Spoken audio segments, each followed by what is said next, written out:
Jean-Luc Mélenchon débute sa carrière politique au début des années 1970, en rejoignant l'organisation de l'Internationale communiste, OCI. Cependant, en 1976, il rejoint le Parti socialiste français, PS, où il passe plus de 30 ans à construire sa position et son influence. En 1983, Jean-Luc est élu conseiller municipal de Massy, marquant ainsi le début de sa carrière politique professionnelle. Il est ensuite élu conseiller général de l'Essonne en 1985, puis sénateur en 1986. Durant cette période, il fait preuve d'une vision politique claire et de capacités de leadership remarquables, notamment dans les domaines sociaux et éducatifs. De 2000 à 2002, Mélenchon est ministre de l'enseignement professionnel dans le gouvernement du Premier ministre Lionel Jospin. Ce fut une période importante de sa carrière, au cours de laquelle il eut l'occasion de promouvoir des politiques éducatives et des réformes sociales.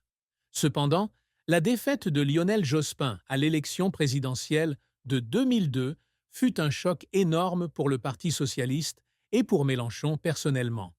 En 2008, en désaccord avec la ligne du Parti socialiste, Jean-Luc Mélenchon décide de quitter le parti pour fonder le Parti de gauche. Ce fut un tournant majeur dans sa carrière, marquant sa transition d'un homme politique traditionnel à la direction d'un mouvement de gauche indépendant. Mélenchon n'a cessé de s'efforcer de promouvoir la justice sociale, la protection de l'environnement et l'opposition au capitalisme mondialisé. Jean-Luc Mélenchon s'est présenté à 3 reprises à l'élection présidentielle française en 2012, 2017 et 2022, en tant que représentant du mouvement La France insoumise. Bien qu'il n'ait pas gagné, il a néanmoins bénéficié d'un soutien important, notamment de la part des jeunes électeurs et des sympathisants de gauche. Lors des élections de 2022, il a manqué de quelques points de pourcentage le second tour, un résultat malheureux qui a également confirmé sa forte position politique. Malgré ses nombreux succès dans sa carrière, Jean-Luc Mélenchon n'a pu éviter les échecs et les tristesses. Perdre les élections présidentielles a été l'une des choses qui lui ont fait le plus mal. Malgré sa campagne tous azimuts et son immense soutien, son échec à se qualifier pour le second tour des élections de 2022 a laissé un énorme vide dans le cœur de lui et de ses partisans. En tant que dirigeant dur et constant, Mélenchon n'est pas à l'abri des conflits internes au parti. Certains de ses proches alliés l'ont quitté en raison de divergences d'opinion, ce qui a non seulement affecté son mouvement politique, mais a également été pour lui un chagrin personnel. Mélenchon a admis que voir partir ses compagnons de route avait été la chose la plus difficile de sa carrière politique. En tant que personnalité publique de premier plan, Mélenchon a souvent été la cible de critiques de la part des médias et de ses opposants politiques. Les critiques acerbes, notamment lors de manifestations ou de déclarations controversées, l'ont mis sous une forte pression. Il a un jour confié que, même s'il essayait toujours d'être fort, ces pressions le faisaient parfois se sentir seul et épuisé. Jean-Luc Mélenchon est très discret sur sa vie privée.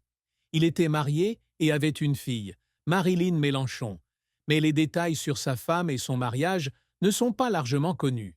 Cela reflète une volonté de protéger la famille des regards indiscrets des médias et du public. Marilyn, sa fille unique, a été une part importante de la vie de Mélenchon. Bien qu'elle ne soit pas impliquée en politique, Marilyn a toujours soutenu son père et a exprimé à plusieurs reprises son inquiétude quant à sa santé.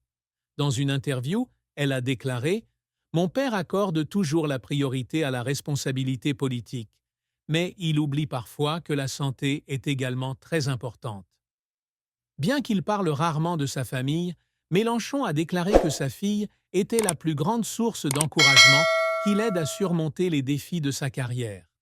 Il essaie toujours de consacrer du temps à Marilyn et à sa petite famille, même si son emploi du temps chargé rend cela pas toujours facile.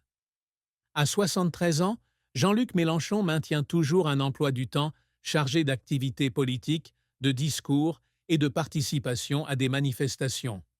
Cependant, sa fille, Marilyn, a exprimé à plusieurs reprises ses inquiétudes quant à la santé de son père. Elle pense qu'il devrait réduire l'intensité de son travail pour mieux prendre soin de sa santé. Marilyn a confié un jour: Mon père travaille toujours sans relâche. C'est admirable, mais je crains qu'il ne compromette sa santé. Lors des derniers événements, Mélenchon a montré des signes de fatigue, ce qui a encore plus inquiété sa famille et ses partisans.